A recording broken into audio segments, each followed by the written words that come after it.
সবাই একসাথে বলে যে আমি মাইমুনা ভাইয়ের সালাম দাও। আসসালামু আলাইকুম। ওয়ালাইকুম আসসালাম। জি, মাইকটা মিউট করে রাখো। হুম। আচ্ছা, ঠিক আছে, আমরা তো আর আজকে আমাদের স্পেশাল ক্লাস শুরু করতেছি। আজকে আমাদের ক্লাসের টপিক হলো গিয়ে নবীজিদের সাহাবীদের জীবনী থেকে সুন্নত শেখা। সাহাবীদের জীবনী থেকে সুন্নত শেখা, আমরা আজকে এই বিষয় নিয়ে আলোচনা করব এবং ছোট ছোট গল্প থেকে আমরা সুন্নত শিখবো। সাহাবীদের জীবনী থেকে ছোট ছোট গল্প শুনবো এবং সেগুলো থেকে সুন্নত শেখার চেষ্টা করবো। সুন্নতটা কি, আমরা আগে এটা নিয়ে আলোচনা করি নিই একটু। সুন্নতটা কি, আমরা তো অনেকেই শুনলাম, বেশিরভাগ ক্ষেত্রে আমরা মুসলমান যেহেতু আমরা শুনে থাকি এই বিষয়টা, যে সুন্নত, এটা সুন্নত, ওইটা সুন্নত, সেটা সুন্নত। আসলে সুন্নতটা কি, এইটা নিয়ে আগে আমরা একটু কথা বলে নিই। দেন আমরা কথা বলবো যে সুন্নত কি, এবং যেটা বললাম যে সাহাবীদের জীবনী থেকে আমরা সুন্নত শিখবো ইনশাআল্লাহ। ঠিক আছে, আচ্ছা আসো। সর্বপ্রথম যে বিষয়টা সেটা হলো গিয়ে সুন্নত কি। সুন্নত হলো গিয়ে নবী করিম সাল্লাল্লাহু আলাইহি সাল্লাম আমাদেরকে যা করতে বলেছেন, নবী করিম সাল্লাল্লাহু আলাইহি সাল্লাম আমাদেরকে যা করতে বলেছেন এবং তিনি তার জীবনে যা করে গেছে, তিনি তার জীবনে যা করে গেছে এগুলো কি সুন্নত বলা হয়। ঠিক আছে, এখন এর মধ্যে নবী করিম সাল্লাল্লাহু আলাইহি সাল্লাম যেমন 5 ওয়াক্ত নামাজ পড়া, এটা তো ফরজ। ঠিক আছে, এটা তো ফরজ, এটা তো আল্লাহ তাআলার হুকুম, এর জন্য এটা ফরজ। কিন্তু আল্লাহ তাআলার হুকুমের বাইরেও, বা মনে করো বলতে পারো যে আল্লাহ তাআলার সরাসরি হুকুম না, কোরআন শরীফ আসেনি, কিন্তু আল্লাহ তাআলার ইচ্ছা ছিল, নবী করিম সাল্লাল্লাহু আলাইহি সাল্লাম এই কাজগুলো করেছেন, আল্লাহ তাআলার কাছে ভালো লাগতো, তিনি নবী করিম সাল্লাল্লাহু আলাইহি সাল্লাম এই কাজগুলো করতো। কিন্তু এইগুলোকে বলা হয় সুন্নত। কথা বুঝতে পেরেছো? যে আল্লাহ তাআলা সরাসরি হুকুম না, আল্লাহ তাআলা সরাসরি হুকুম কি, যেগুলো কোরআন শরীফে এসেছে। তোমার কথা কি শুনতে পাচ্ছ তোমার স্পষ্ট হবে? আচ্ছা, যে জি, একটু আসতে। আচ্ছা, ঠিক আছে, এখন শোনা যাচ্ছে স্পষ্ট? জি। আচ্ছা, ঠিক আছে, তাহলে আমরা যেটা আমি আরেকবার কথাটা রিপিট করতেছি, যেহেতু আস্তে শুনেছি এতক্ষণ। আমি কথা আরেকবার রিপিট করতেছি যে সুন্নত কি। সুন্নত হলো গিয়ে যেই সমস্ত কাজ নবী করিম সাল্লাল্লাহু আলাইহি সাল্লাম তার জীবন দশায়, মানে তিনি যখন পৃথিবীতে বেঁচে ছিলেন তখন যে সমস্ত কাজ তিনি করে গেছেন, যে সমস্ত কাজ তিনি করে গেছেন এবং তার উম্মতদেরকে মানে আমাদেরকে করতে বলে গেছেন যে তোমরা এই কাজগুলো করবা, ওই বিষয়গুলোকে সুন্নত বলা হয়। তবে এই মধ্যে কিছু আছে ফরজ, কিছু আছে ওয়াজিব, কিছু আছে মুস্তাহাব। ঠিক আছে, তো এখান থেকে কিছু বিষয় সুন্নত, ঠিক আছে, যেগুলো নবী করিম সাল্লাল্লাহু অনেক বেশি করেছেন এবং বান্দাদেরকে করতে বলেছেন। যেমন মেসওয়াক, মেসওয়াক নবী করিম সাল্লাল্লাহু আলাইহি ওয়াসাল্লাম করতেন। নবী করিম সাল্লাল্লাহু আলাইহি ওয়াসাল্লাম কি নিজে মেসওয়াক করতেন এবং তার সাহাবীদেরকে মেসওয়াক করার জন্য উদ্বুদ্ধ করতেন। ঠিক আছে, এটা সুন্নত একটা, এটা একটা নবী। আসসালামু আলাইকুম হুজুর। ওয়ালাইকুম আসসালাম। জি, কথা বললেন না, একটু মাইকগুলো মিউট করে রাখেন, ক্লাসে ডিস্টার্ব হয় কথা বলে। ঠিক আছে, এগুলো হলো নবী করিম সাল্লাল্লাহু আলাইহি ওয়াসাল্লামের সুন্নত। ঠিক আছে, আর এই বিষয়গুলোকে সুন্নত বলা হয়। তো এক কথায় যদি বলি সুন্নত কি, সুন্নত হলো গিয়ে নবী করিম সাল্লাল্লাহু আলাইহি ওয়াসাল্লাম তার জীবন দশায় যে সমস্ত কাজগুলো করে গেছেন এইগুলোকে বলা হয় সুন্নত। ঠিক আছে, এগুলোকে বলা হয় সুন্নত। আচ্ছা, ঠিক আছে, এখন আসেন আমরা কিছু সুন্নত শিখবো। আমরা যেহেতু নবীর উম্মত, তো ওই হিসেবে তো আমাদের উপরে নবী করিম সাল্লাল্লাহু আলাইহি সাল্লামের কাজগুলো, তার জীবন তিনি কিভাবে পরিচালনা করেছেন এগুলো ফলো করা আমাদের দায়িত্ব। ঠিক আছে, আমাদের কর্তব্য। ঠিক আছে, এগুলো ফলো করা, কারণ ওনার মডেল, উনি যেভাবে চলে গেছেন, যেভাবে জীবনযাপন করে গেছেন, এইভাবে যদি আমরা না চলি তাহলে আসলে আমরা জান্নাতে আশা করতে পারি না, জান্নাতে যাওয়ার আশা করতে পারি না। আমরা আশা করতে পারি না যে আল্লাহ তাআলা আমাদেরকে মাফ করবেন, অথবা আল্লাহ তাআলা আমাদেরকে কি করবেন, জান্নাত দিবেন, আমাদের উপর সন্তুষ্ট হবেন। এই বিষয়টাকে আমরা আশা করতে পারি না যতক্ষণ না আমরা কি নবী করিম সাল্লাল্লাহু আলাইহি সাল্লামের দেখানো পথে উনি যে কাজগুলো করে গেছেন এই কাজগুলো যতক্ষণ আমরা করব ততক্ষণ আমরা এটা আশা করতে পারি না যে আল্লাহ তাআলা আমাদেরকে জান্নাত দান করবেন অথবা আল্লাহ তাআলা আমাদেরকে মাফ করবেন। ঠিক আছে, তো যাই হোক, এখন আমরা আসেন কিছু সুন্নত, নবী করিম সাল্লাল্লাহু আলাইহি সাল্লাম কিছু সুন্নত সম্পর্কে আমরা আলোচনা করব এবং কিছু সুন্নত আমরা শিখবো নবীজিদের জীবনী থেকে, সরি সাহাবীদের জীবনী থেকে আমরা কিছু সুন্নত শিখবো। আসেন, সর্বপ্রথম যে ঘটনা সেটা হলো গিয়ে বড়দের কথা শোনা। এই ব্যাপারে আমরা কি বলে, বড়দের কথা শোনা এবং বাচ্চাদেরকে, তোমাদের তোমাদের যারা ছোট বোন যারা আছে, তোমাদের বাসায় তোমাদের ছোট ভাই বোন আছে না, এই ছোট ভাই বোনকে কিভাবে স্নেহ করবে, তাদেরকে কখনো কি করবে না, বকাঝকা করবে না। ঠিক আছে, তাদেরকে কখনো মারধর করবে না। ঠিক আছে, কোনো বিষয় তাদের উপর রাগান্বিত হবে না। ঠিক আছে, এইটাও নবী করিম সাল্লাল্লাহু আলাইহি ওয়াসাল্লামের সুন্নত। এটা কিভাবে সুন্নত, এটা আমরা এখন আলোচনা করবো এবং একটা ঘটনার মাধ্যমে, এইভাবে না আমরা একটা ঘটনার মাধ্যমে শিখবো যে আসলে কি নবী করিম সাল্লাল্লাহু আলাইহি ওয়াসাল্লাম কি ছোটদেরকে স্নেহ করতেন, ছোটদের ভালোবাসতেন, নাকি ওনাদের সাথে রাগারাগি করতেন, ওদেরকে মারতেন। ঠিক আছে, তো এই বিষয়টা আমরা একটা ঘটনার মাধ্যমে শিখবো। ঠিক আছে, আসেন তাহলে আমরা সেই ঘটনাটা এখন শুনি। আচ্ছা, আনাস ইবনে মালিক হলেন একজন, আনাস ইবনে মালিক রাদিয়াল্লাহু তাআলা আনহু হলেন একজন সাহাবী, একজন সাহাবী। আনাস ইবনে মালিক রাদিয়াল্লাহু তাআলা আনহু একজন সাহাবী, এবং তিনি নবী করিম সাল্লাল্লাহু আলাইহি সাল্লামের খেদমত করেছেন অনেক বছর। নবী করিম সাল্লাল্লাহু আলাইহি সাল্লামের খেদমত করেছেন। খেদমত মানে ওনার যাবতীয় যে সমস্ত কাজ ছিল এগুলো করে দিতেন, ঠিক আছে। যে সমস্ত কাজ নবী করিম সাল্লাল্লাহু আলাইহি সাল্লাম নিজের কাজ বেশিরভাগ সময় নিজেই করতেন, যেমন জামা কাপড় ধোয়া এবং প্রাসঙ্গিক যে সমস্ত কাজ আছে এগুলো বেশিরভাগ কি নিজের কাজ নিজেই করতেন। তবে কি মাঝে মাঝে খাদেমরাও করে দিতেন, যেমন আনাস কি বলে, যেটা যার নাম বললাম, যে সাহাবীর নাম বললাম, আনাস ইবনে মালিক রাদিয়াল্লাহু তাআলা আনহু, তিনিও নবী করিম সাল্লাল্লাহু আলাইহি সাল্লামের একজন খাদেম ছিলেন, একনিষ্ঠ খাদেম ছিলেন, এবং অনেক বছর তার খেদমত করেছেন। ঠিক আছে, তো আসেন আমরা ওনার একটা ঘটনা শুনি আজকে। যে উনি যখন সর্বপ্রথম নবী করিম সাল্লাল্লাহু আলাইহি সাল্লামের কাছে খেদমতে যান, ওনার মা, ওনার আম্মু হযরত আনাস ইবনে রাদিয়াল্লাহু তাআলা আনহুর আম্মু রাসূল সাল্লাল্লাহু আলাইহি ওয়াসাল্লামের কাছে তার সন্তানকে নিয়ে যায়, মানে হযরত আনাস ইবনে মালিক রাদিয়াল্লাহু তাআলা আনহুকে নিয়ে যায়। কে নিয়ে যায়?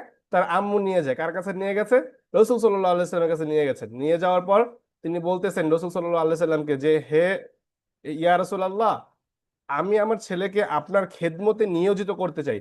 তখন আনাস আনাস ইবনে মালিক রাদিয়াল্লাহু তাআলা আনহুর বয়স ছিল মাত্র 10 বছর। এখানে তোমাদের অনেকের বয়স 10 বছর আছে, ঠিক আছে, এখানে যারা আছে তাদের মধ্যে অনেকের বয়স 10 বছর আছে বা তার কম আছে। তো যখন আনাস ইবনে মালিক রাদিয়াল্লাহু তাআলা আনহুর মা তাকে নিয়ে গেলেন কার কাছে? নবী করিম সাল্লাল্লাহু আলাইহি সাল্লামের কাছে। কি জন্য? যে হে ইয়া রাসূলুল্লাহ, আমি আমার ছেলেকে আপনার খেদমতে নিয়োজিত করতে চাই, আমি চাই আমার ছেলে আপনার খেদমত করুক। তো যখন এই বিষয়টা কি নবী করিম সাল্লাল্লাহু আলাইহি ওয়াসাল্লামের কাছে সে বললো, তখন নবী করিম সাল্লাল্লাহু আলাইহি ওয়াসাল্লাম আপত্তি করলেন না। তিনি বললেন, আচ্ছা ঠিক আছে, তুমি রেখে যাও, ও ও সমস্যা নেই। তো আরেকটা বিষয় বলে রাখি, আনাস ইবনে মালিক রাদিয়াল্লাহু তাআলা আনহু কিন্তু অনেক বড় ফকিহ ছিলেন, মানে উনি অনেক মাসলা মাসাইল উনি বর্ণনা করেছেন, অনেক হাদিস উনি বর্ণনা করেছেন, ওনার থেকে অনেক হাদিস বর্ণনা হয়েছে। কেন হয়েছে? এই যে নবী করিম সাল্লাল্লাহু আলাইহি ওয়াসাল্লামের কাছাকাছি ছিলেন, নবী করিম সাল্লাল্লাহু আলাইহি ওয়াসাল্লাম থেকে সরাসরি এলেম শিখেছেন, দিনী দিনী জ্ঞান, দিনী এলেম, দিনী শিক্ষা, তারপরে যে সুন্নত, কোনটা ফরজ, কোনটা সুন্নত, কোনটা ওয়াজিব, এগুলো সরাসরি নবী করিম সাল্লাল্লাহু আলাইহি সাল্লামের কাছ থেকে শিখেছেন। যেহেতু ওনার খাদেম ছিলেন, ওনার কাছাকাছি থাকতেন, তো সরাসরি ওনার কাছ থেকেই কি তিনি শিক্ষা নিয়েছেন। তো আসো এরকম একটা ঘটনা আমরা আজকে শুনবো। আচ্ছা ঠিক আছে, যেটা বললাম যে তার আম্মু তাকে নিয়ে গেলেন এবং বললেন, ইয়া রাসূলুল্লাহ, আমার ছেলেকে আপনার খেদমতে দিলাম, মানে আমি আমার ছেলেকে আপনার খেদমতে নিয়োজিত করলাম। আনাস রাদিয়াল্লাহু আনহু বয়স ছিল তখন মাত্র 10 বছর। তো আনাস রাদিয়াল্লাহু আনহু বলতেছে, মানে যখন উনি বড় হয়ে গেছে, যখন নবী করিম সাল্লাল্লাহু আলাইহি ওয়াসাল্লাম মৃত্যুবরণ করেছেন, যখন নবী করিম সাল্লাল্লাহু আলাইহি ওয়াসাল্লাম দুনিয়া থেকে চলে গেছেন, তখন আনাস রাদিয়াল্লাহু আনহু বলতেছে যে আমি আমি 10 বছর নবী করিম সাল্লাল্লাহু আলাইহি ওয়াসাল্লামের খেদমত করেছি। 10 বছর আনাস রাদিয়াল্লাহু আনহু নবী করিম সাল্লাল্লাহু আলাইহি ওয়াসাল্লামের খেদমত করেছে। 10 বছর, কত বছর? এটা কে শেয়ার করেছে? আমি হোয়াইট বোর্ড শেয়ার করতে বলিনি ক্লাসে। এই কাজ করো না, মনোযোগ দিয়ে কথা শোনো। আমি কি বলতেছি কথা শোনো, দুষ্টাইমি করে না বাবা, কেউ দুষ্টাইমি করো না।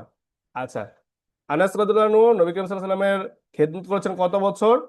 10 বছর। তো উনি বলতেছে যে আনাস রাদিয়াল্লাহু আনহু পরবর্তী সময় যখন, আনাস ইবনে মালিক রাদিয়াল্লাহু আনহু বলতেছে পরবর্তী সময় যখন নবী করিম সাল্লাল্লাহু আলাইহি ওয়াসাল্লাম মৃত্যুবরণ করেছেন, তখন বলতেছে যে আমি 10 বছর নবী করিম সাল্লাল্লাহু আলাইহি ওয়াসাল্লামের খেদমতে ছিলাম, উনি কখনো আমার প্রতি বিরক্ত হয় নাই। এখন একটা বাচ্চা মানুষ, 10 বছর, 10 বছর একটা বাচ্চা, সে ভুল করবে, এটা স্বাভাবিক ব্যাপার। সে দুষ্টামি করবে, সে খেলাধুলা করবে, বা সে বিভিন্ন রকমের করবে, বিরক্ত করবে, এটা স্বাভাবিক ব্যাপার। তো আনাস রাদিয়াল্লাহু আনহু তো হয়তো বা এরকম ভাবে বিরক্ত করতো নবী করিম সাল্লাল্লাহু আলাইহি সাল্লামকে, বা কোনো কাজ দিলে কাজে ভুল করতো, কিন্তু নবী করিম সাল্লাল্লাহু আলাইহি সাল্লাম কখনো বিরক্ত হয় নাই, কখনো বিরক্ত হয়ে বলে নাই, উফ তুমি এটা কেন করলে। এই বিষয়টা কখনো হয় নাই। কেন হয় নাই? কারণ নবী করিম সাল্লাল্লাহু আলাইহি সাল্লাম জানতেন যে ছোট ও আনাস আনাস ইবনে মালিক একজন ছোট বাচ্চা, ওর সাথে রাগারাগি করা যাবে না, ওর সাথে জোরে কথা বলা যাবে না, ওর গায়ে হাত তোলা যাবে না, ঠিক আছে, বা ওর প্রতি বিরক্ত হওয়া যাবে না।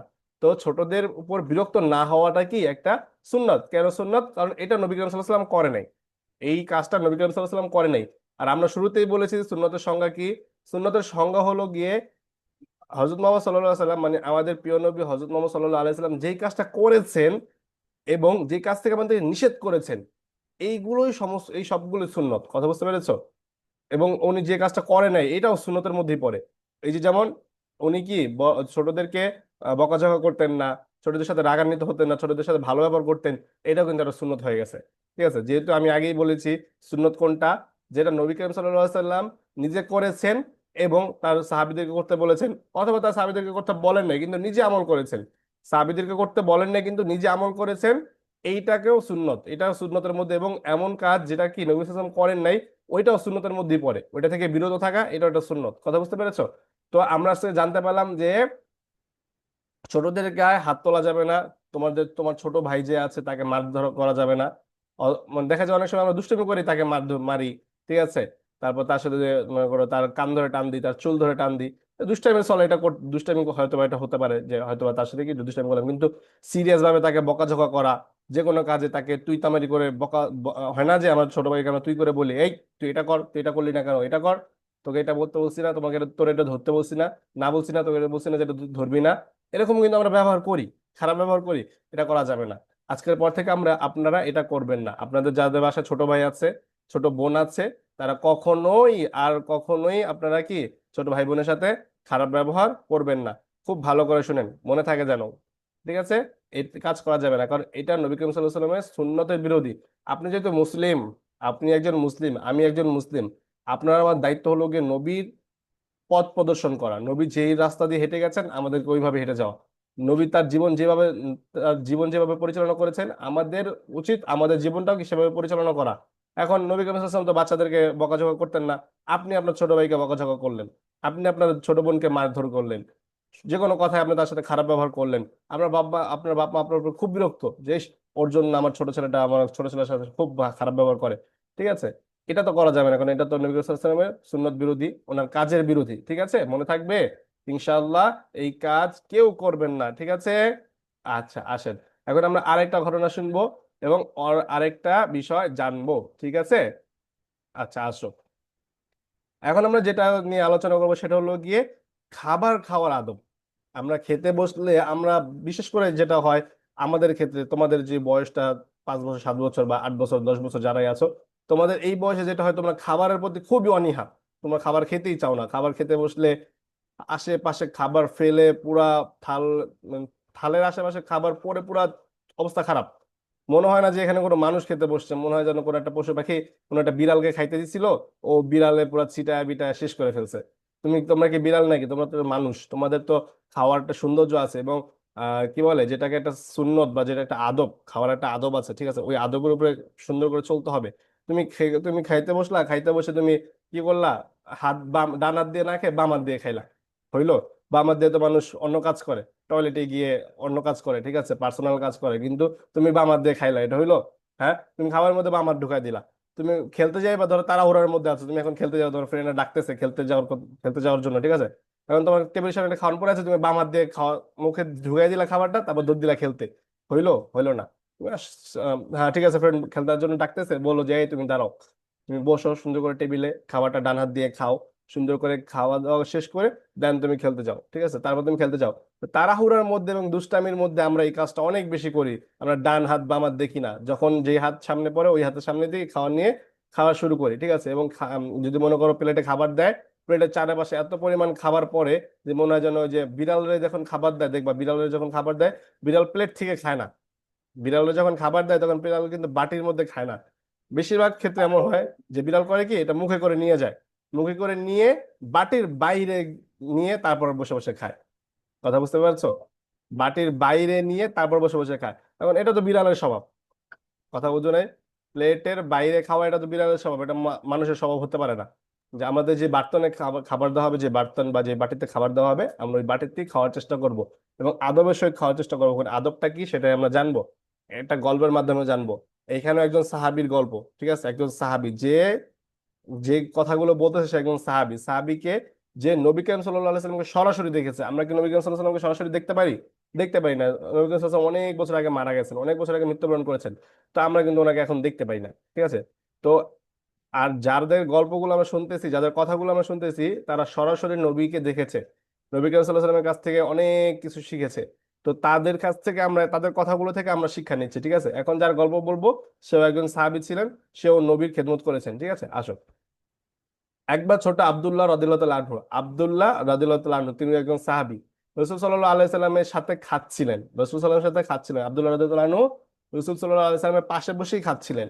তিনি খাবার সময় বাম হাতে হাত বাড়াচ্ছিলেন, মানে খাবার যেদিকে ওইদিকে বাম হাত দিচ্ছিলেন। ডান হাত দিয়ে খাওয়ার কথা না, ডান হাত দিয়ে খাবার না নিয়ে উনি বাম হাত দিয়ে খাবার নিচ্ছিলেন। তখন নবী করিম সাল্লাল্লাহু আলাইহি ওয়াসাল্লাম বললেন যে, হে শিশু বা হে বাচ্চা, মানে আব্দুল্লাহকে সম্বোধন করে বললো যে আল্লাহর নামে খাও। আল্লাহর নামে খাও মানে বিসমিল্লাহ বলে খাও। খাবার সময় তাড়াহুড়া, খাবার সামনে আসলে এমন আমরা এত তাড়াহুড়া করি যে আমরা বিসমিল্লাহ বলতে ভুলে যাই। অথচ বিসমিল্লাহ বলাটা আমাদের জন্য খুবই জরুরি, ঠিক আছে? এই যে সুন্নাত, বিসমিল্লাহ বলাটা সুন্নাত।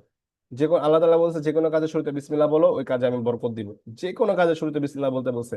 তুমি তুমি লেখা শুরু করতেছো, লেখা শুরু করার আগে বলো বিসমিল্লাহির রহমানির রহিম। তুমি বাইরে যাচ্ছো, রাস্তার দিকে যাবে, তুমি বের হওয়ার আগে বলো বিসমিল্লাহির রহমানির রহিম। তুমি বাংলা বই পড়বে, বাংলা বই খুলেছো, তুমি পড়া শুরু করার আগে বলো বিসমিল্লাহির রহমানির রহিম, ঠিক আছে? সব কাজের শুরুতে বিসমিল্লাহির রহমানির রহিম বলো, মানে আল্লাহর নামে শুরু করতেছি, এই কথাটা তুমি বলো, তোমার সব কাজে বরকত হবে। দেখবা সব কাজ খুব সহজ তরিকায়, সহজভাবে হয়ে যাচ্ছে, তোমার এক্সপেকটেশনের বাহিরে। ঠিক আছে, তোমার এক্সপেকটেশনের বাইরে। তুমি মানে তুমি ভাবতেছো এই কাজটা অনেক কঠিন হবে, কিন্তু তুমি বিসমিল্লাহ বলে শুরু করবে, দেখবে এটা সহজ হয়ে গেছে। তুমি ভাববা, হ্যাঁ এটা কি হলো, এই কাজটা তো সহজ হওয়ার কথা না, কিন্তু কেন হয়ে গেল? তুমি বিসমিল্লাহ বলে শুরু করেছিলে, ঠিক আছে? এটা হলো কি আল্লাহ তাআলা নামের বরকত, ঠিক আছে? তো এটাই বলছে যে আল্লাহর নামে খাবার শুরু করো। যে তুমি যে খাবার খাইতেছো, খাবার যে শুরু করতেছো, এটা আল্লাহর নামে শুরু করো, এবং ডান হাত দিয়ে খাও। বাম হাত দিয়ে খাওয়া যাবে না। কেউ এখন এর আগ পর্যন্ত যদি কেউ বাম হাত দিয়ে খাবার খেয়ে থাকেন, বা খাবার হাত দিয়ে ধরে থাকেন বাম হাত দিয়ে, এটা বাদ দিয়ে দেন। এটা আর করা যাবে না আজকের এই ক্লাসের পর থেকে, এটা আর কি করা যাবে না। কারণ হয়তো এতদিন আমরা জানতাম না যে বাম হাত দিয়ে খাওয়াটা ঠিক না, ঠিক আছে? এটা আমরা এতদিন জানতাম না, কিন্তু আজকে তো আমরা জানলাম যে বাম হাত দিয়ে খাওয়া ঠিক না, বা ডান হাত দিয়ে খাওয়া নবী করিম সাল্লাল্লাহু আলাইহি ওয়াসাল্লামের সুন্নত, তাই না? জানার পর সেটা আমল না করা কিন্তু খুবই খারাপ কাজ। জানতাম না, ঠিক আছে? আমরা একটা বিষয় আমরা জানতাম না, এজন্য আমাদের ভুল হইতো। এটা ঠিক আছে, এটা একটা আলাদা বিষয় যে হয়তো জানতে পারিনি, বা যে কোনো সমস্যার কারণে কি আমরা জানতাম না, সেজন্য এটা ভুল হয়ে গেছে। কিন্তু এখন তো জানতে পারছো, এই জানার পরে কিন্তু এই ভুলটা থাকাটা কিন্তু উচিত না, ঠিক আছে? তো এখন থেকে এই সুন্নতের উপরে তোমরা আমল করবা, ঠিক আছে? ডান হাত দিয়ে খাবা, কেউ বাম হাত দিয়ে খাবা না। এবং খাবার শুরুতে অবশ্যই অবশ্যই বিসমিল্লাহ পরে খাবা, ঠিক আছে? এবং যেটা, এবং কি, তোমার সামনের দিক থেকে খাবা। তোমার সামনের দিক থেকে বলতে, প্লেটে ধরো খাবার দিছে, এখন তোমার প্লেটের সামনের দিক, তোমার কাছে তোমার বরাবর যেটা, ওইটা হলো প্লেটের সামনের দিক, তাই না? এখন তুমি ওইখান থেকে খাওয়া না শুরু করে, যেখানে গোশ আছে ওইখান থেকে বেছে বেছে খাইতেছো, যেখানে তরকারি আছে ওইখান থেকে বেছে বেছে খাইতেছো, কিন্তু তোমার তো উচিত ছিল সামনের দিক থেকে খাওয়া। সামনের দিক থেকে খাওয়া শুরু করা। তুমি এখন প্লেটের এখান থেকে ওইখান থেকে খাইতেছো, পরবর্তীতে এই খাবারটা দেখতে বাজে দেখা যায়, ঠিক আছে? কথা বুঝতে পারছো? এই খাবারটা দেখতে বাজে দেখা যায়, পাশ দিয়ে অন্য কেউ একজন দেখলে বলবে যে ইস, কিভাবে খাইতেছে, তো দেখতে কেমন দেখা যায়, দেখবা অনেক বিচ্ছিরি লাগে। তুমি প্লেটের এখান থেকে ওইখান থেকে খাবার দেখবে অনেক বিচ্ছিরি লাগে। এর জন্য নবী করিম সাল্লাল্লাহু আলাইহি ওয়াসাল্লাম বলছে কি যে তোমার সামনের দিক থেকে খাও। প্লেট তোমার সামনের দিকটা, প্লেটটা তোমার সামনে রাখা হয়, তো তোমার সামনে যে দিকটা আছে প্লেটের, ওইখান থেকে খাওয়া শুরু করো। এইদিক ওই দিক থেকে খায়ও না। কথা বুঝতে পারছো? এইটা হলো গিয়ে কথা। আচ্ছা, ঠিক আছে, তাহলে আমরা আজকে আরো আরেকটা বিষয় শিখতে পেলাম, সেটা হলো গিয়ে খাবারের সুন্নাত। দুইটা বিষয় শিখলাম এখন পর্যন্ত দুইটা বিষয় শিখলাম। একটা হলো গিয়ে বাচ্চাদেরকে, তোমাদের ছোট ভাই যারা আছে, ছোট ভাই বোন যারা আছে, তাদেরকে ভালোবাসতে হবে, স্নেহ করতে হবে, শ্রদ্ধা করতে হবে। দ্বিতীয়ত যেটা শিখলাম সেটা হলো গিয়ে ডান হাত দিয়ে খাবার খেতে হবে, বিসমিল্লাহ বলে খাবার খেতে হবে, এবং প্লেটের এদিক সেদিক থেকে খাওয়া যাবে না, প্লেটের শুরুর দিক থেকে খাবার শুরু করতে হবে। প্লেট তোমার সামনে যেদিকে, ওই দিক থেকে খাবার শুরু করতে হবে, এদিক সেদিক থেকে খাওয়া যাবে না। এবার আসো, আলী রাদিয়াল্লাহু তাআলার একটা গল্প শুনবো, ঠিক আছে? আলী রাদিয়াল্লাহু আনহুর একটা গল্প আমরা শুনবো। আলী রাদিয়াল্লাহু আনহু হলেন গিয়ে নবী করিম সাল্লাল্লাহু আলাইহি সাল্লামের খুব ঘনিষ্ঠ একজন সাহাবী, খুবই ঘনিষ্ঠ একজন সাহাবী, এবং ওনার চাচাতো ভাই। একে তো ভাই, আবার আরেক দিকে হলে গিয়ে ওনার সাহাবী, খুব ঘনিষ্ঠ সাহাবী। এবং ওনার আলী রাদিয়াল্লাহু আনহু বলতে গেলে আমাদের শেষ খলিফা, মানে মুসলমানের শেষ খলিফা, মুসলমানদের শেষ রাজা ছিল, ঠিক আছে? ওনার পরে আর কখনো মুসলমানরা রাজত্ব করতে পারে নাই, ঠিক আছে? আচ্ছা, একটু ওয়েট করো।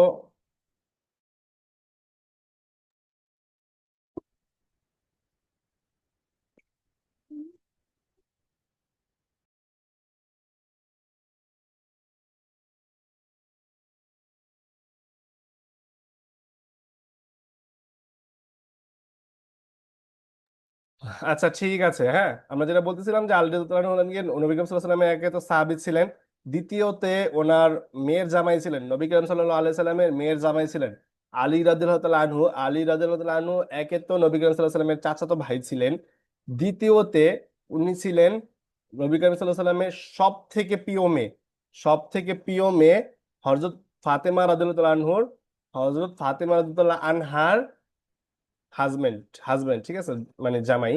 আর নবী করিম সাল্লাল্লাহু আলাইহি ওয়াসাল্লামের মেয়ের জামাই, ঠিক আছে, কথা বুঝতে পারছো? আচ্ছা, ঠিক আছে। তো আমরা আলী রাদিয়াল্লাহু আনহুর ছোটবেলার একটা ঘটনা শুনবো, যে উনি যখন ছোট ছিলেন তখন তখনকার একটা ঘটনা শুনবো, মানে কিশোর, কিশোর বলতে মানে একদম ছোট না, তোমাদের মতো ছোট না, তোমাদের থেকে আরেকটু বড় আর কি। তো উনি যখন কিশোর ছিলেন তখনকার একটা ঘটনা শুনি, আসো। হযরত আলী রাদিয়াল্লাহু আনহু ছিলেন ইসলামের প্রথম কিশোর মুসলিম, মানে ওনার যখন একটু বয়সটা একটু 12, 13, 14, 15 হয়েছে, তখনই আর কি উনি ইসলাম ধর্ম গ্রহণ গ্রহণ করেছেন, মানে ইসলাম ধর্ম চলে আসছে, ঠিক আছে। তো আচ্ছা, যখন রসুল সাল্লাহ সাল্লাম গোপনে ইসলাম প্রচার করছিলেন, আলী রাদিয়াল্লাহু আনহু তখন ইসলাম গ্রহণ করেন সব, ঠিক আছে। মাত্র 10 বছর বয়সে তিনি গোপনে রসুল সাল্লাহ সাল্লামের সাথে নামাজ পড়তেন এবং কখনো ভয় পেতেন না।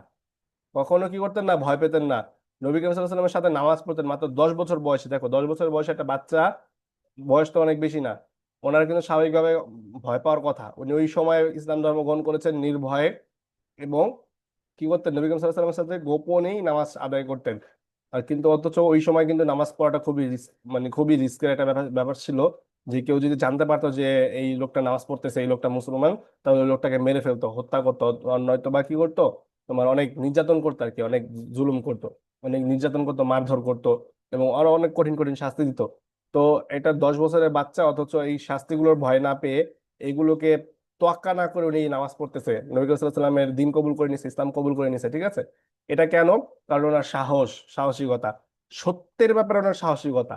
উনি মন থেকে বিশ্বাস করতেন যে নবী করিম সাল্লাল্লাহু আলাইহি সাল্লাম যেই ধর্মটা নিয়ে এসেছেন, ইসলাম ধর্ম, এই ধর্মটা সত্য। তো এইটা যেহেতু আমি জানি, আমি যেহেতু জানি মন থেকে এটা সত্য, তো আমি অবশ্যই অবশ্যই সত্যের উপর অটল থাকবো। এখন পুরো পৃথিবী অন্যদিকে চলে যাক, কথা বুঝতে পারছো? পৃথিবী অন্যদিকে চলে যাক, দেখে আমার লাভ নাই। আমার মনে সাহস রাখতে হবে যে আমি সত্যের উপরে আছি, কথা বলেন না, আমি সত্যের উপরে আছি এবং আমি সত্যের উপরে কি অবিচল থাকবো, ঠিক আছে। তো সত্যটাকে স্বীকৃতি দেওয়া এবং সত্যের উপর অবিচল থাকা, এটাও একটা গুণ, এটাও কি একটা গুণ, আর এটাও কি একটা সুন্নত, কথা বুঝতে পেরেছেন? এটাও একটা সুন্নত, মনে থাকবে? কথা বলে না, মনে থাকবে তোমাদের? Yes, হুজুর। Yes, হুজুর। আচ্ছা, Yes. ঠিক আছে। জি, হুজুর। আচ্ছা, আচ্ছা, ঠিক আছে, তাহলে আমরা আরেকটা গল্প শুনবো, দেন Yes. আমরা এশার আজান যেহেতু দিয়ে দিয়েছে, সবাই নামাজ পড়তে যাব। তো আমরা আর একটা গল্প শুনে দেন আমরা রেখে দিব, ঠিক আছে। তো শেষ একটা গল্প আমরা শুনবো, ঠিক আছে। আচ্ছা, আসেন। দিনদারিতা ও সরলতা, এখন যে গল্পটা আমরা শুনবো এটা দিয়ে আমরা শিখতে পারবো দিনদারিতা ও সরলতা, ঠিক আছে। সাহাল রাদিয়াল্লাহু আনহু একজন সাহাবী ছিলেন। সাহাল রাদিয়াল্লাহু আনহু ছিলেন ছোট সাহাবী, মানে ছোট সাহাবী, অনেক ছোট বয়সে আর কি ইসলাম ধর্ম গ্রহণ করেছেন। একবার তিনি রাসূল সাল্লাল্লাহু আলাইহি সাল্লামকে পানি দিলেন, রাসূল সাল্লাল্লাহু আলাইহি সাল্লামকে কি দিলেন, পানি দিলেন। নবী সাল্লাল্লাহু আলাইহি সাল্লাম পানি পান করে অবশিষ্টটা তাকে দিলেন। মানে পানি তো 1 গ্লাস পানি দিয়েছে, তো পুরো পানিটা উনি শেষ করতে পারেনি বা শেষ করেনি, শেষ না করে অল্প কিছু পানি কি আবার সাল রাদিয়াল্লাহু আনহুকে ফেরত দিয়েছে, ফেরত দিয়ে বলছে যে সর্বপ্রথম তুমি পান করবে। এটা কেন বলেছে? নবী করিম সাল্লাল্লাহু আলাইহি ওয়াসাল্লাম শিখাই দিল যে তোমার যদি পিপাসা ধরে তুমি সর্বপ্রথম পান করবে, তারপর কি মেহমানদেরকে দিবে, কথা বুঝতে পেরেছো? হ্যাঁ, এটাকে বলা হয় মেহমানদারিতা, সরলতা বা দিনদারিতা, কথা বুঝতে পেরেছো? সরলতা, মেহমানদারিতা। একদম বাসায়, তোমার বাসায় একজন মেহমান আসলো, এখন তুমি মেহমানকে কি করবা, কিভাবে আপ্যায়ন করবা, এইটা এখানে এই গল্পের মাধ্যমে এটা শেখানো হলো, যে তোমার বাসায় যদি একজন মেহমান আসে, তুমি তাকে আপ্যায়ন করবে, ঠিক আছে, কথা বুঝতে পেরেছো? আচ্ছা, ঠিক আছে, এই ছিল আজকের ঘটনা আমাদের। আর কিছু শিক্ষণীয় বিষয়। স্যার, আমার একটা কথা ছিল। জি, বলো। আমার বইয়ে লেখা আছে, ইসলাম ধর্মের বইয়ে পরনিন্দা। এখানে হচ্ছে যে ভাইয়ের দোষ না কারো অনুপস্থিতিতে ভাইয়ের দোষ দেওয়া নাকি পরনিন্দা। হুম, হুম। যদি দেয় এটা নাকি মৃত ভাইয়ের গোশত খাওয়া, আল্লাহ তাআলা বলছেন আমার ইসলাম শিক্ষা বইয়ে দেওয়া। হ্যাঁ, আচ্ছা, আসো এই বিষয়ে একটু কথা বলি। আসলে বিষয়টা হলো গিয়ে, ধরো ধরো তুমি তোমার ফ্রেন্ড, তোমার বন্ধুর সাথে তুমি একসাথে এক স্কুলে পড়ো বা এক ক্লাসে পড়ো, ঠিক আছে। এখন তোমার বন্ধুর কোনো একটা বাজে গুণ আছে, যেমন বাজে গুণ কি হতে পারে? হতে পারে সে ক্লাসে বসে পড়ে না, বা ক্লাসে সে দুষ্টামি করে, বা ক্লাসে বসে সে খাবার খায়, এটা একটা বাজে গুণ বা একটা খারাপ গুণ। এখন এই গুণটা তুমি তার উপস্থিতিতে না, অনুপস্থিতিতে তুমি অন্য একজন ছাত্রকে বললা, অন্য একজন ছাত্রকে বললা যে এই ছেলেটা ভালো না, এই ছেলেটা কি করে, ক্লাসে বসে খাবার খায়, ক্লাসে বসে দুষ্টামি করে, ক্লাসে মনোযোগ দেয় না। এই যে তুমি তার অনুপস্থিতিতে তার নিন্দা করলা, তার গীবত করলা, এই গীবত করা হলো গিয়ে তোমার কি নিজ আপন ভাইয়ের গোশত খাওয়ার মতো। এখন আপন ভাইয়ের গোশত খাওয়াটা তো কত বাজে একটা বিষয়, তোমরা বুঝতেই পারতেছো যে তুমি তোমার আপন ভাইয়ের গোশত খাইতে পারো কখনো? হ্যাঁ, এটা এটা তো সম্ভব না। হ্যাঁ, তুমি তোমার নিজের আপন ভাইয়ের আপন বোনের গোশত কিভাবে খায় মানুষ? তো এটাই বলতেছে যে হাদিসে এইভাবেই আসছে যে যদি কারো গীবত করে, কেউ যদি কারো গীবত করে, কোনো মুসলিম যদি কোনো মুসলমানের গীবত করে, তাহলে ওই গীবতের গুনাহ এতটা নিকৃষ্ট, এতটা নিকৃষ্ট যে সে তার আপন ভাইয়ের গোশত খাইতেছে, এতটা নিকৃষ্ট একটা গুনাহ। এই গুনাহটা কতটা নিকৃষ্ট এবং কতটা খারাপ এটা বোঝানোর জন্য কথাটা বলা হয়েছে যে সে তার আপন ভাইয়ের গোশত খাইতেছে। কারণ আপন ভাইয়ের গোশত খাওয়াটা তো একটা বাজে একটা কাজ, কত ঘৃণিত একটা কাজ, এটা তো আমরা বুঝতে পারতেছি। তাহলে এটা কত বড় একটা গুনাহ এবং কত বড় একটা খারাপ কাজ সেটাও আমরা বুঝতে পারতেছি। ঠিক আছে, তো এটা করা যাবে না। কেউ কখনো গীবত শেখাত করবেন না। তোমার বন্ধুর যদি কোনো খারাপ গুণ থাকে, সেটা তার, তুমি তো তার সরাসরি তার সামনে বলতে পারো যে ভাইয়া, ভাই তোমার এই গুণটা খারাপ। সুন্দর করে বলবা যে ভাই তুমি এই গুণটা তো ঠিক না, তুমি এই কাজটা তো ঠিক করো না, ক্লাসে যখন টিচার পড়ায় তখন তুমি বসে বসে খাবার খাও বা দুষ্টামি করো, এটা তো ঠিক হচ্ছে না, তুমি এটা পরিবর্তন করো। কিন্তু তুমি তার পিছিয়ে বলতে পারবে না, মানে ধরো এমন জায়গায় তুমি কথাটা বলতেছো সে ওই জায়গায় সে উপস্থিত নাই, এইটা যদি হয় তাহলে গীবত। এমন জায়গায় কথা বলতে হবে যে হ্যাঁ সে এখন উপস্থিত আছে, তখন তুমি তার সামনে সরাসরি বলতে পারো, কোনো সমস্যা নেই, সেই ক্ষেত্রে গীবত হবে না। কিন্তু তার পিছনে পিছনে তুমি কথাগুলো বলতে পারবে না, সেই ক্ষেত্রে গীবত হয়ে যাবে। আর ওই যে যেটা বললো যে গীবত করা মানে তার আপন ভাইয়ের গোশত খাওয়া, এত বাজে পরিমাণ একটা গুনাহ। ঠিক আছে, বুঝতে পেরেছেন? জি হুজুর। আচ্ছা ঠিক আছে, তাহলে আজকের ক্লাস তাহলে আমরা এখানেই শেষ করতেছি। আজকে আমরা কি কি বিষয় শিখলাম সেটা একটু আরেকবার রিভিশন দিয়ে নিই, দেন আমরা শেষ করব। সর্বপ্রথম যেটা শিখতে পারলাম সেটা হলো গিয়ে আহ সর্বপ্রথম যেটা আচ্ছা ধরো একটু আমাকে দেখতে হবে কি কি ছিল টপিকটা। তো আচ্ছা, আমাদের সর্বপ্রথম গল্পের টপিকটা ছিল ছোটদেরকে ভালোবাসতে হবে, ছোটদেরকে স্নেহ করতে হবে, ছেলেদেরকে স্নেহ করতে হবে, আদর করতে হবে, ভালোবাসতে হবে। এটা ছিল আমাদের সর্বপ্রথম টপিক। দ্বিতীয় টপিকটা ছিল খাবারের সুন্নত। খাবারের সুন্নত মানে ডান হাত দিয়ে খেতে হবে, বিসমিল্লাহ বলে খেতে হবে এবং প্লেটের সামনের দিক থেকে খাওয়া শুরু করতে হবে। তৃতীয় বিষয়টা ছিল সাহস ও সত্যকে গ্রহণ করার একটা যে মন মানসিকতা, যে সত্যটাকে আমি গ্রহণ করবো, মিথ্যার সাহায্য নিব না। যত মিথ্যা যত ভালো হোক ওইটা সাহায্য নেওয়া যাবে না, সত্য যত কঠিন হোক ওইটা কি কি করতে হবে, গ্রহণ করতে হবে এবং ওইটাকে মেনেই চলতে হবে। ঠিক আছে, তারপরে যে বিষয়টা ছিল সেটা হলো গিয়ে খাওয়ার সময় আচ্ছা, তারপর বিষয় যে ছিল সেটা হলো গিয়ে তোমার কি বলে বাসায় যদি মেহমান আসে, মেহমানদারিতা মানে বাসায় যদি মেহমান আসে তাদের কিভাবে আপ্যায়ন করা উচিত, কিভাবে তাদেরকে আহ কি বলে আদর আদর করা উচিত বা তাদের খেয়াল রাখা উচিত, এই বিষয়ের উপরে শেষের গল্পটা ছিল আমাদের। ঠিক আছে, এই কয়টা বিষয় আমরা আজকে শিখতে পারলাম। এইগুলো প্রত্যেকটাই নবী করিম সাল্লাহ সাল্লামের সুন্নত। নবী করিম সাল্লাহ সাল্লাম তার মেহমানদের খুবই খেয়াল রাখতেন, খুবই যত্ন করতেন, নিজে খাবার না খেলেও তাদেরকে খাবার খাওয়াতেন, যেভাবে হোক তাদেরকে তাদের কোনোভাবে যাতে তাদের কষ্ট না হয় সেদিকে খেয়াল রাখতেন। ঠিক আছে, এই বিষয়গুলো নবী করিম সাল্লাল্লাহু আলাইহি ওয়াসাল্লাম খুব বেশি খেয়াল রাখতেন। ঠিক আছে, তো তোমরাও এগুলো খুব স্যার, খেয়াল রাখার চেষ্টা করবা। জি বলো।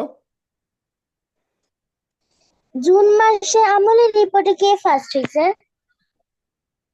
জুন মাসের রিপোর্ট এখনো দেখা হয়নি।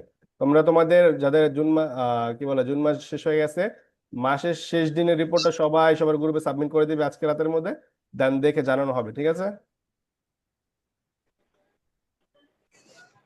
আচ্ছা ঠিক আছে, তাহলে আজকের ক্লাস আমরা এখানে শেষ করলাম।